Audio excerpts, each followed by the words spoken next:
Hi there, hi there. It's March. And I was just saying to a group of people, I cannot believe that it is March already. It's insane. Time is just kind of flying by, and that's both good. It makes me a little sad all at the same time, I think. But it is March, and it's the first Friday, so I am here. My name is Trisha Broderick, and I'm with Ignite Insight and Innovation. And today's live is going to focus a little bit on a topic that honestly I hear a lot, especially in like my fundamentals for agile courses or CSM, and it's about fixed bid contracts. So let me first give kind of a definition of fixed bid contract and what that means. So typically whenever you have a customer and they're going to work with a vendor or client or a vendor, customer client vendor, sorry, they'll create a contract of how they're, what's going to get delivered by the vendor. Okay. And very often they will create what is known as a fixed bid contract. And a fixed bid contract says for this amount of scope and this amount of time and this amount of cost, this is what I'm going to deliver. Now, the good intent behind that concept is that the customer or the client will know upfront exactly what they're going to get, how much, and when they're going to get it. But then we get into some problems. Now, also from a vendor perspective, they feel like, okay, I am committing upfront exactly what we're going to deliver for exactly how much and for exactly this time. So it gives this like false sense of security to everybody. And I'm going to explain what I mean by false sense of security. I play this video at the start of some of my fundamentals or the CSM course, and it's of this man scraping snow off a car. Just, endless amounts of snow. And it always cracks me up because like if I play it for down south and they're like, what's the big deal? And for somebody like me that's lived in Chicago and Michigan, and it's a big deal, right? But he's scraping all the snow off, he's getting it all done, and he finally gets it all done, and he goes to unlock his car. Only it's the wrong car. And here's the thing. He worked really, really hard. He had really, really good intentions, only for it to not matter, for it to not be valuable. Maybe for the neighbor, but in general, it wasn't valuable to him. Now, people that really embrace fixed bid contracts are like, this is why we do that, because then we'll avoid any of those issues. We'll know exactly up front what we're building, when it's going to be done, and how much it's going to cost. But here's the reality I've lived in and why this is false sense of security. And honestly, the consequences you get is that you scrape the wrong car often. So reality number one is the concept of knowing upfront exactly what you want only applies if it's task-based work, meaning they've already done it once. I would like this same exact chair, build this the same exact bridge in the same exact location and weather conditions. But for most contracts, it's really around knowledge work. And knowledge work means discovering what value is, discovering what it means to be valuable. So I think of like the applications I've built over the years and how many times we had all these requirements laid out up front of exactly what we're building, only to constantly find out that's not valuable to them. The user didn't want it. The client didn't want it, but we built it. And it's just not going to actually work.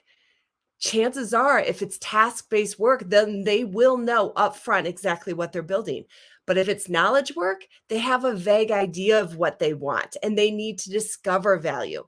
So immediately, fixed bid contracts actually hurt our potential to discover value, to understand what is really needed by our clients and our customers. And so we just keep delivering.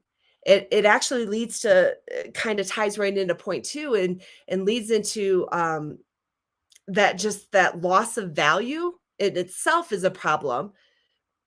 So they don't know what they want up front. Then they're not going to get value necessarily, but they're also not going to get innovation because we're delivering exactly what we said we were going to do. Even though there might be something that's really valuable, really innovative right there, we will all churn and look away from it. And I know that that sounds crazy, but I've seen it on project after project after project when you're already behind schedule, you're already blowing the budget, you're already struggling with change requests that are happening because it wasn't task-based work and they're figuring it out. And so you start kind of living in this change request world that makes you feel like it's rework, but it's not rework, it's discovering value. And so we have these blinders on that go, nope, this is exactly what they asked for, despite knowing that it's not going to be valuable, despite knowing that there's something that's potentially innovative that would really help. We just keep going forward because not what the requirements document said. And so this lends itself to us scraping that wrong car over and over and over again and getting into what like Melissa Perry will call the build trap. We delivered, doesn't matter if it's valuable or not. And that's not helpful. I have built lots of code over my years only to not be used. Who wants that? We build this stuff to solve problems. And if you're not actually solving the problem, so what if it meets the contract, right? Now, I can hear a few of you, even though I can't hear you right now, I can hear you because I hear you in classes and I've heard myself in the past, but we have to protect ourselves, right? Especially as the vendor. If I just give it this open-ended thing, I have to protect myself of what it's going to mean. But are you protecting yourself now, really? Like I think about how many projects I delivered knowing I wasn't delivering value and acting like it was a success. I wasn't helping myself. I wasn't helping my company. I wasn't helping my team in those situations. When we're stuck in that build trap and you're just delivering so that you can say check.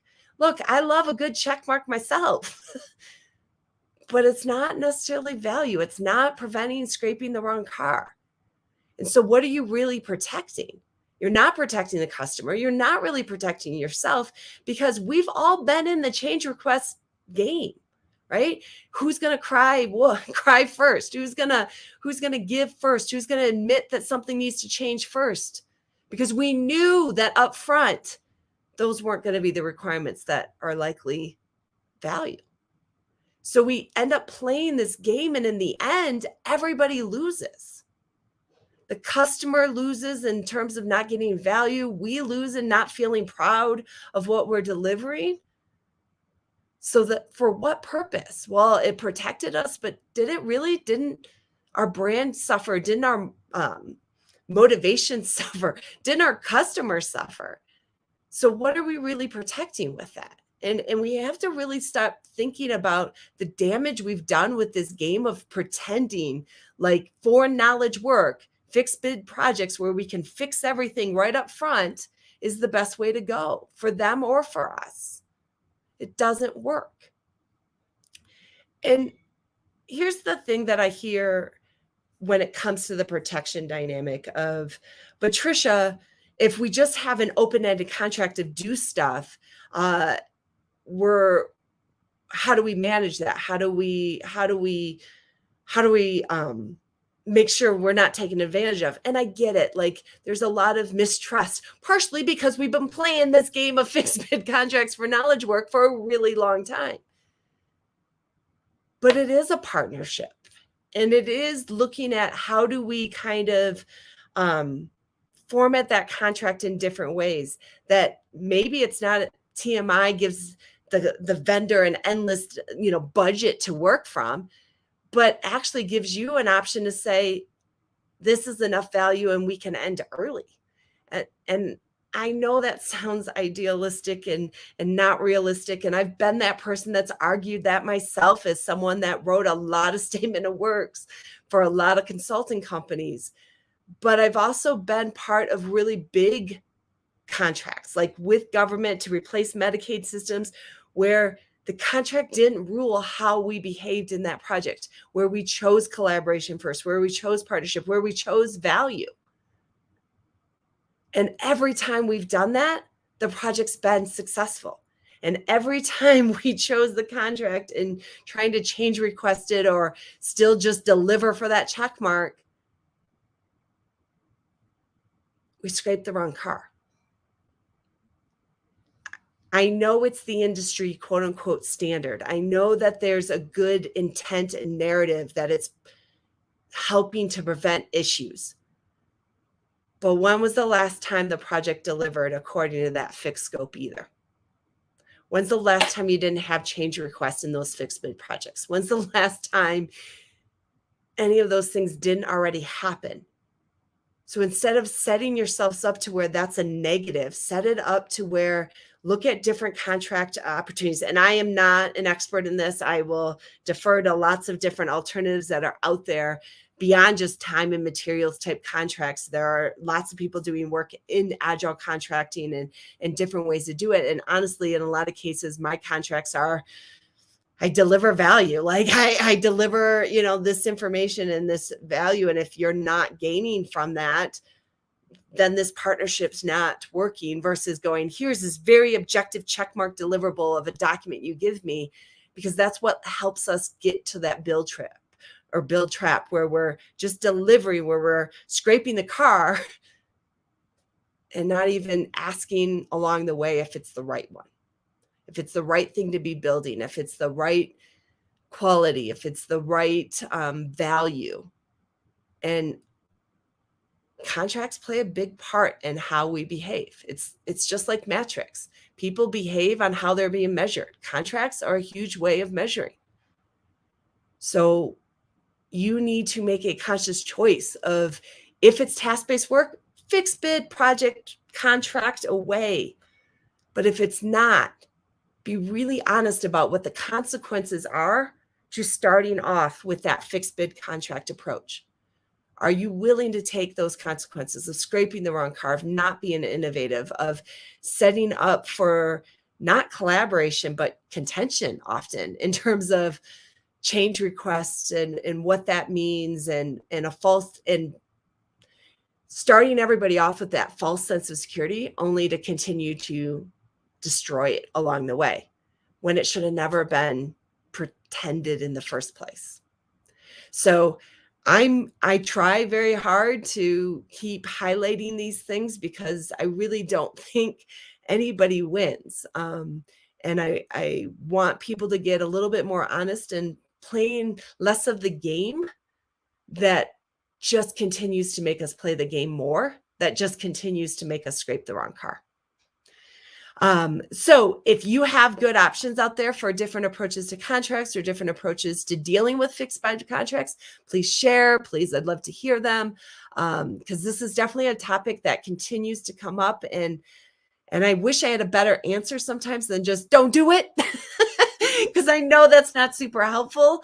But at some point, we keep playing in the drama or in the conflict because we keep playing. So my first step is to start being transparent about the consequences and what it's really going to mean for clients as well as vendors if you keep going down the path of fixed bid contracts for knowledge work. So hopefully that was helpful. Today's little tip and rants of the day. I don't have much going on publicly coming up. I have a lot more. Oh, something's going on with my eye today. I have a lot more private things in the next couple of months, but I do have an ACSM focused on facilitation in May that is posted, as well as our next Leading Amazing Teams course with Jake Calabrese in June. That course is, well, both of the courses tend to fill up. So make sure if you're looking for that, you get on those lists quickly. Otherwise, I don't think most of the other things are not until Q3. So sorry, I don't have much publicly available this go around, but I do have that ACSM in the LAT, Leading Amazing Teams, coming up for June. So check it out. And otherwise, I'll see you in April.